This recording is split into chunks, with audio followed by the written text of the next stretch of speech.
Hey guys, welcome to another episode of El Jefe's Shop Shop. This week is a much longer video. There's going to be a lot more of me cutting in and talking over the top. So let's get into it and I'll explain it along the way.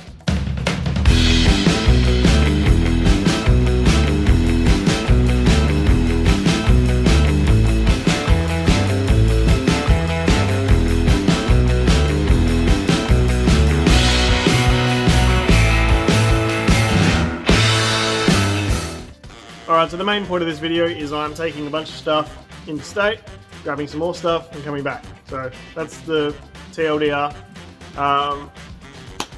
First of all, in this episode I sell Model A. So that's been traded and sold for a bunch of work to be done on the wagon. So that's going soon. I've got a contract written up. Should be all sweet.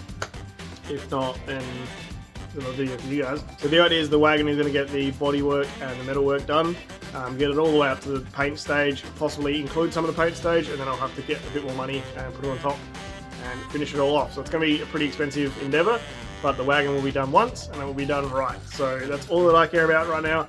Just trying to get rid of some cars, just trying to like consolidate a bit, get rid of the stuff that I'm not going to get to or not going to get to soon.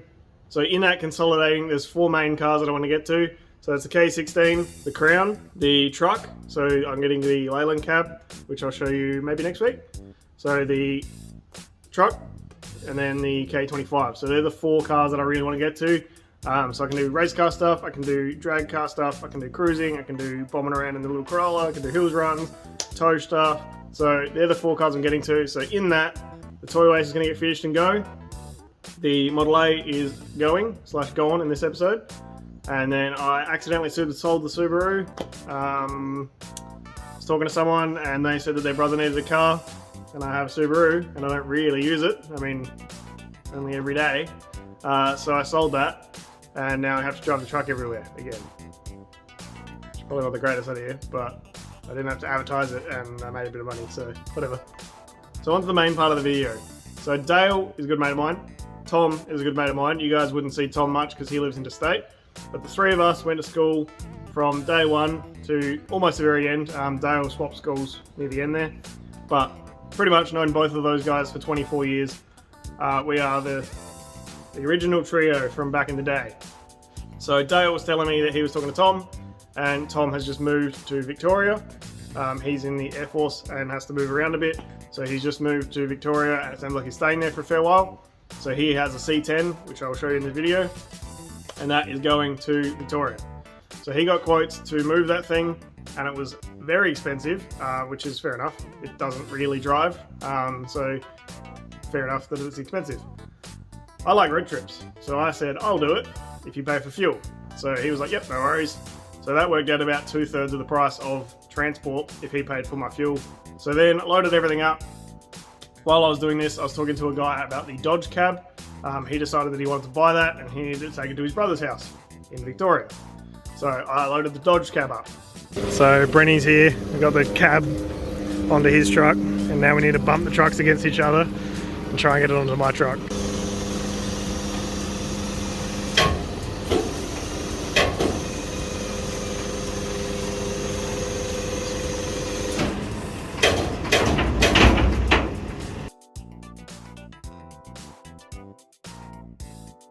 Alright, we got the Dodge cab on the truck, we got the C10 on the trailer. Brenny's going to load up on the Model A. And the Model A is going to its new home. Goodbye, my friend. Poor Model A's going. That's sad. Alright, everything's kind of calmed down a bit here now. Got rid of a 31 diff, got rid of a set of seats, got the cab onto the truck, and the Model A is gone. So now I need to work out how in the hell I'm going to get this off of this frame on the truck. So I want to get the cab as low as possible so it's not like up in the air and being miserable. So if I can get it down onto the cab, it should be a good height. But I've got to work out how I'm going to do that. The other option is jack the frame up and take the wheels off, like cut the wheel off, because most of them are bent anyway. But I don't really want to do that. So if I can get the frame out, that'd be great, because then I don't have to carry it all the way back as well. So I'm going to have a think about this, and then I'll probably get a jack and a time lapse and make it happen.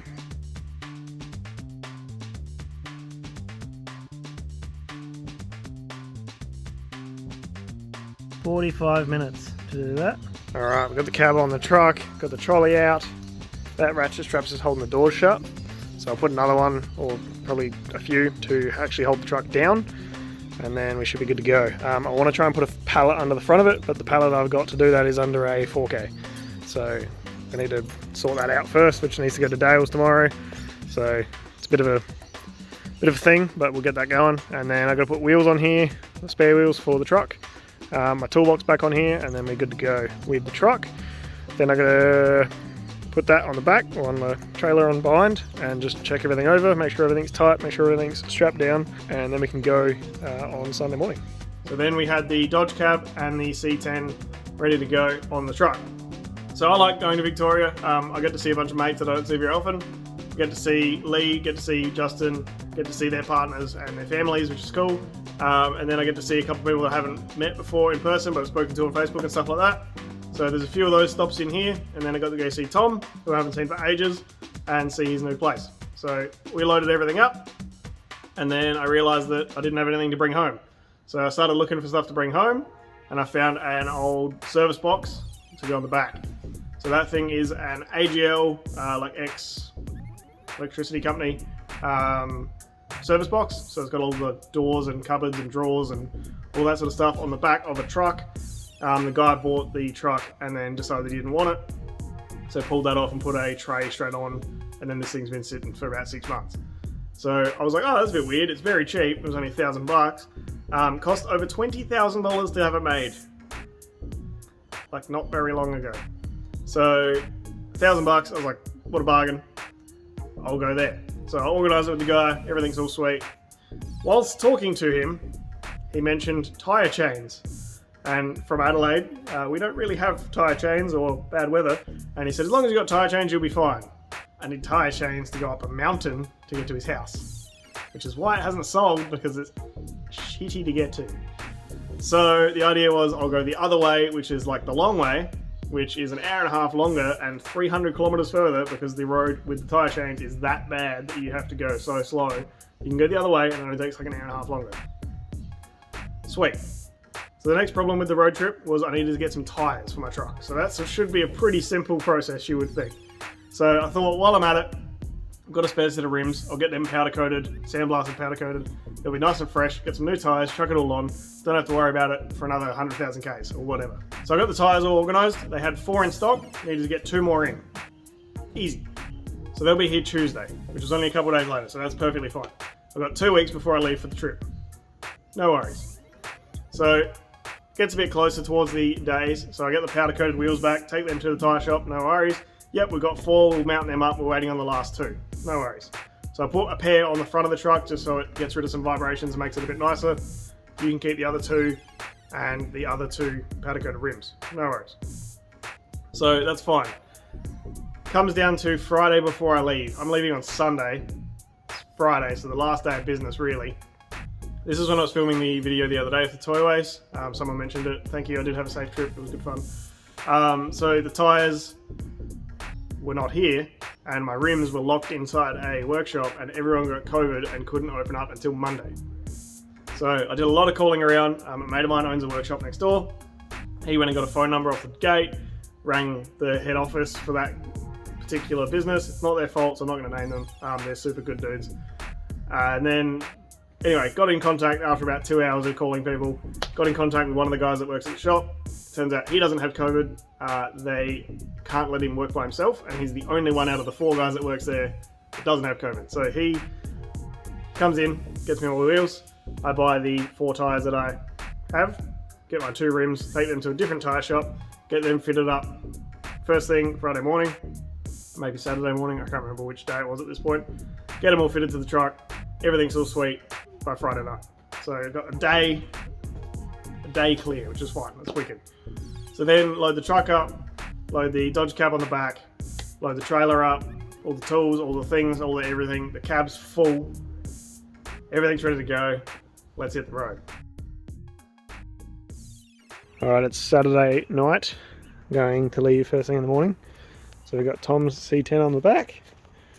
It's a 496 big block, made like either 540 or 640.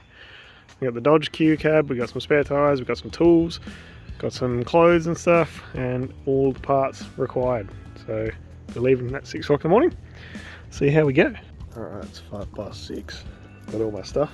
Let's get in the car and get this show on the road.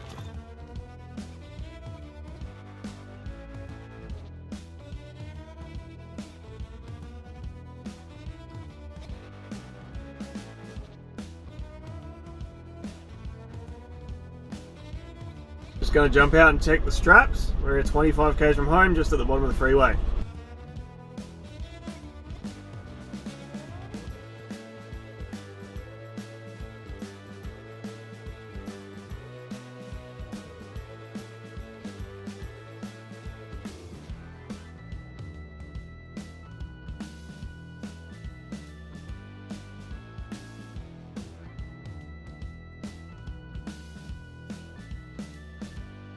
Alright, I just got to Tailem Bend, which is about 122 k's from my house, and we have used 24.6 litres.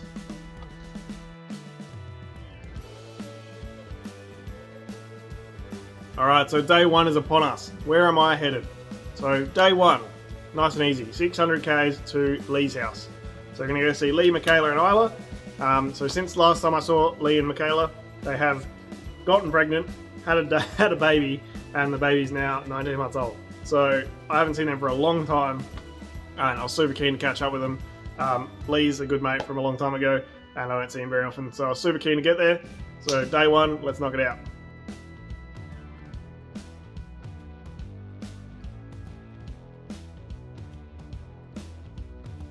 Alright, I just stopped at the first servo just before Bordertown. It's about 280 k's down at the moment. Just used another 34 litres or something, so we've used like 58 or so litres already. We've done nearly 300 k's. That's not great. So we're getting there. Everything's all good so far. I'm just gonna stand around for a bit, have a bit of a breakfast, get some water in me, check some straps, and get on the road again. I'm also gonna stop the time lapses because I have lost radio signal and now have no music, and I am very bored. So let's get back on the road. Alright, we made it. About 630 k's today. I'm at Lee's house, but he's not even here, so I'm just hanging out with his girlfriend. But everything survived. Now I'm just gonna check the truck over and get my clothes and stuff out, and then let the games begin. Alright, just checking the oil. Got the cab tilted forwards. Oil looks good, coolant looks good, the power steering reservoir looks good, everything I can think of looks fine, and the tyres are still good, so I think we're all pretty safe. So I'll get this back down and then check over the load and go from there. So when I was packing on Saturday night, I was talking to Lee, making sure I was bringing stuff. If he needed anything, I was going to bring over. So he needed some chains and some cables and stuff to pull some tree stumps out. So I brought those over and we pulled a tree stump out. Okay, go.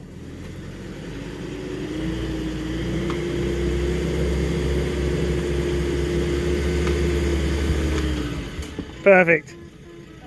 So then after that we just hung out, he cooked me a nice dinner, and we all just hung out, watched a movie and stuff, talked some crap, caught up, so that was really good.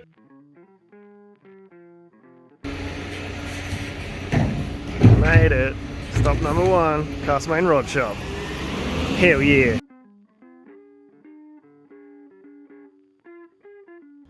So day two is upon us. I decided I'd get up nice and early and go when Lee was going to work. I would leave the house and get going. So I went straight to Castlemaine Rod Shop. I wanted to get something for the toyaways, which I'll show you in a minute. And I also just wanted to get the t-shirt and say I've been there.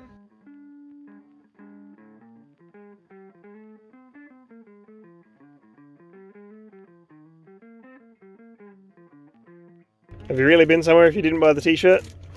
I also got myself a speed signal converter for Turbo 400. So this is for the toyaways. Goes from cable to electric into the ECU, and then you can get the ECU speed out of the OBD2. Back on the road.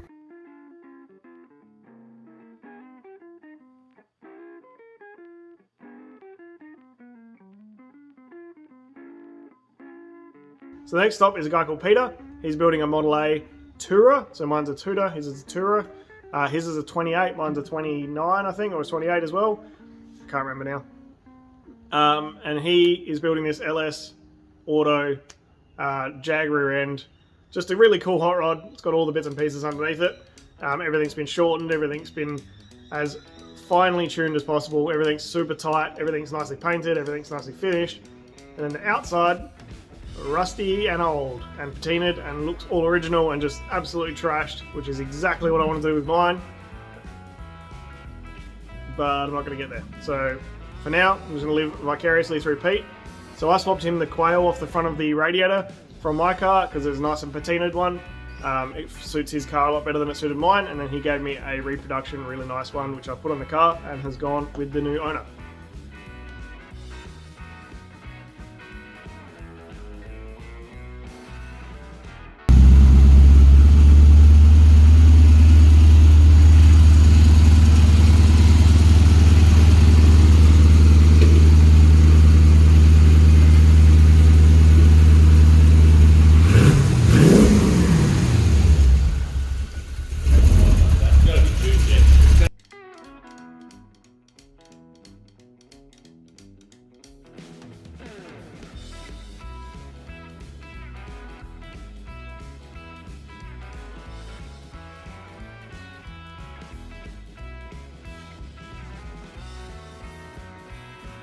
So that's all for Pete's place. He's got a few very cool cars, a few of those are his mates, a few of them are customers by the sounds of it.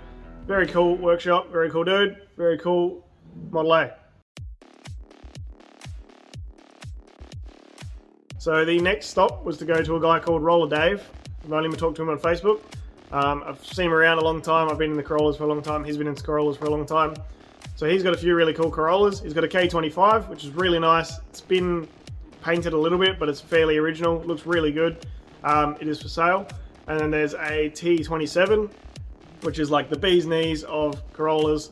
The same as the orange one that Josh has. Very, very cool 2TG engine. Basically a sleeker underneath and then Corolla body. So probably the best of both worlds. He also has a Publica Ute with a K10 or K11 front end on it. Super cool as well. Never seen a Publica Ute in person. It's a really weird combo of K10, K20, K30, bit of Datsun thrown in there. It's a very strange car. Super cool. I didn't take any video of this place because I was too busy talking to Dave and I hadn't met him before, so it was a bit weird to just sort of start filming. Publica Ute with a K10 front on it, K25 or T27 probably, and a K25. These are my people.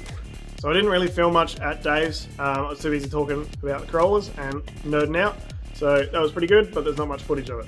Alright, so the next stop after Roller Dave's is to go to drop the Dodge cab off. So dropping this off to a bloke's brother or dad or cousin or something out in the sticks in the Yarra Valley. It was a very, very, very nice area. Very foresty, very, very cool. But I think my GPS hates me and took me the worst way possible. The roads lanes were exactly the same width as the truck, and I had the trailer on the back as well. There's oncoming traffic, and it was very stressful for about an hour and a half up through this place, past Emerald and into the place where I went, Yorick, I don't remember, Yori Wallach or something, Wally something, I don't know. Alright, I'm out in the middle of nowhere. Just went through Mount Dandenong Ranges by the sound of it. It's an experience. So we're just about to rip the Dodge cab off with the backhoe, and then I can be on my way again to Tom's house to drop the C10 off.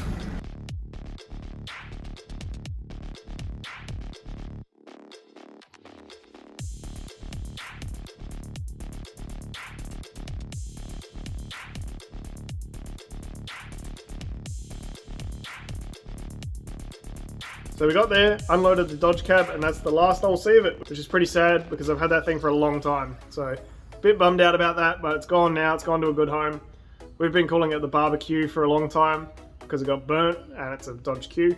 So the guy is actually going to make a barbecue out of it, which makes it just so much better. So hopefully he sends me some photos and I'll update you guys with that later. But for now, let's get back on the road and go to Tom's house to get rid of this C10.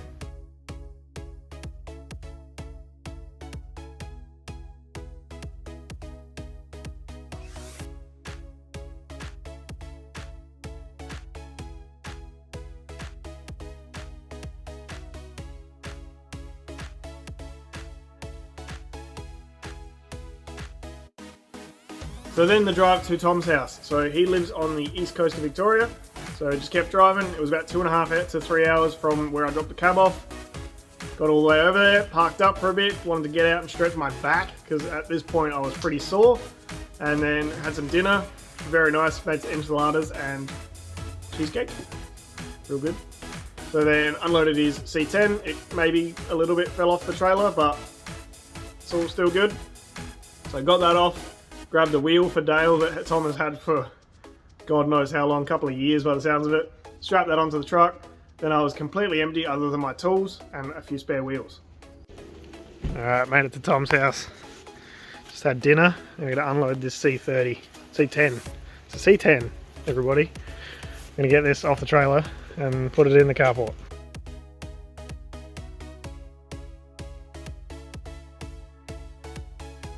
So on to day 3. The first thing we did, got up, had coffee, had another chat, and then I headed off about 7 o'clock for the mountain.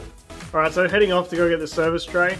I was terrified that I was going to be climbing up a mountain covered in snow, so I did go the long way, chickened out a little bit, but I had a truck and a car trailer, so I'm sure you can understand how bad that could have gone. If I had a car, I probably would have just given it a go, but not with the truck and trailer.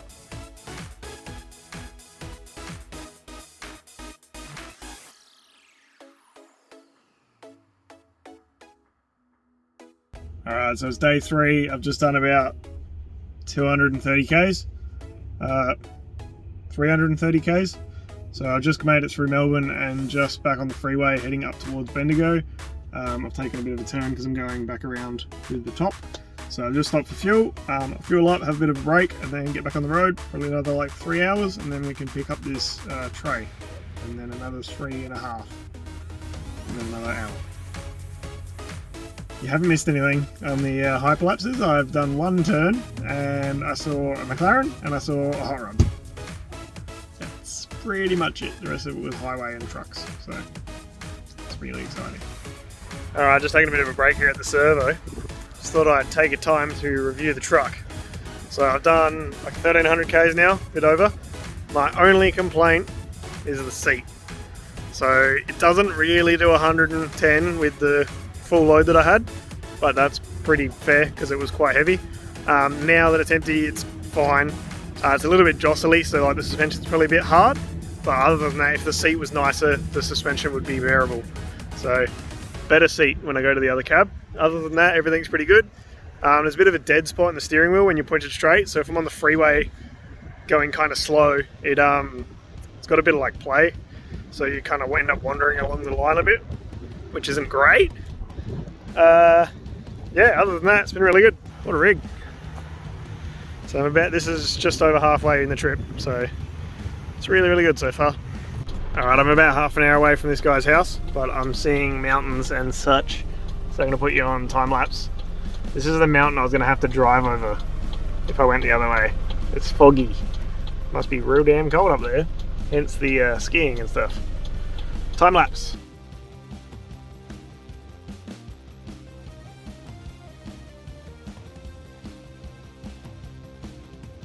So I did the highway round, it was all pretty good. My GPS hates me again. I didn't end up on the highway for very long and I kept cutting across and it was probably like 30 seconds shorter and it was just a bit shit.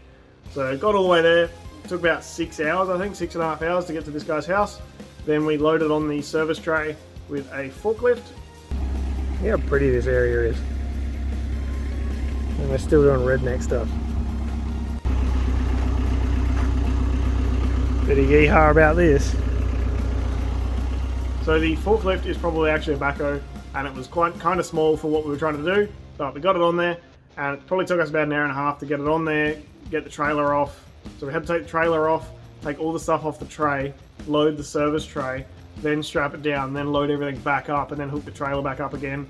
And then we were talking a bit as well, so that probably took about an hour and a half. Then I was back on the road to Justin's place, which is about 3.5 hours away.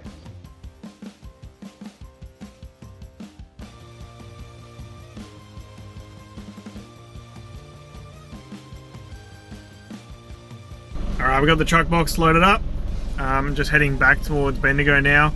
at the service station again. I got 3.5 hours to go to Bendigo, I think, and then have some dinner with Justin, and then another hour or so to Lee's, I think. So probably chuck you on time lapse at some point, and we'll go from there.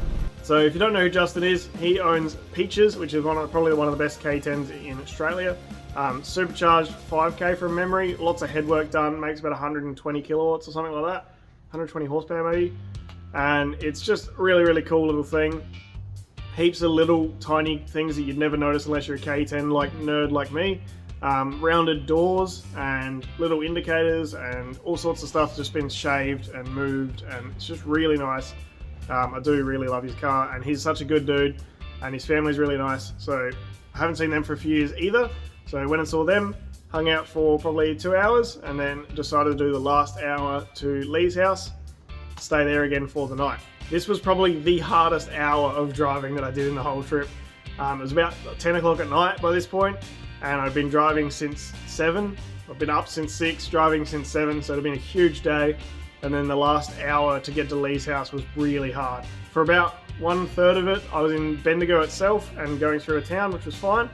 Then about 20 minutes I was behind a car and just following him, which was pretty easy. And then for the last 20 minutes I had to drive by myself, which is normally fine, in the middle of the night, in the middle of nowhere, in the middle of the woods. Some reason again, not on a highway, just through this back road, all the way to Lee's. Got there safe, no incidents, no nothing. And if I did need to sleep, I would have, but it was just a hard drive. So I got there, then we ended up hanging out for another couple of hours after that, because I haven't seen Lee for a long time, and he had the day off on the Wednesday.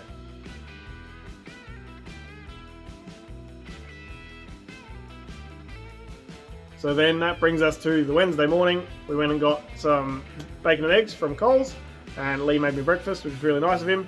Then Michaela and Isla and Lee and I, we all had breakfast, hung out, had chat, it was good fun. Then I think I left at about 10 o'clock on the Wednesday, headed home. So that was a long trip home. It's pretty hard when you've done all this exciting stuff and seen all these people and had a great time, and then you got to just slog it home another 6 hours. So I got home, it was all good, everything's fine, it was just a long time. So in summary, the truck did really, really well.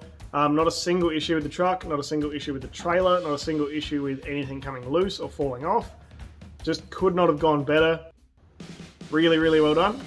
2,600 Ks, just under, and 491 litres of fuel. And I don't know how many hours of driving and how many back roads, but I need to invest in a new GPS because mine hates me. So that's pretty much it for the recap of this video. I'll do a bit of a breakdown on the fuel and then we'll call it a video. So on this trip, I used a total of 491 litres of fuel, which cost me $1,081.83. The average litres per 100 was 18.9 overall, which is actually pretty good. The truck tends to get around 15 litres per 100 around town, so 19 litres per 100 on the open road with a full load is actually pretty good indeed. The average price I paid for fuel was $2.20 a litre, and this was over 2,600 kilometres total. Then the average fuel consumption for each day. So day one, my first fuel up was 20 litres per 100 average. My second fuel up was 22 litres per 100 average. And then the third fuel up on day one was 23 litres per 100 average. Day two was a really short day, and I was fully loaded straight across Melbourne. That was 19 litres per 100 for the day. Then day three, I was empty for most of it. So I averaged 16.7 litres per 100, 16 litres per 100, and 17.8 litres per 100, which is actually pretty good, really.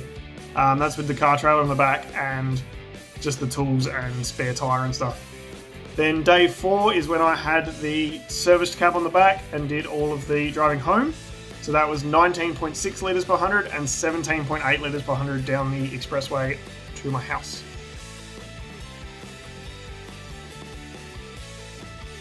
So that's it for this week's video. I hope you enjoyed the road trip. I had a great time seeing all my mates and driving around. So thank you very much for watching, and we'll see you next week.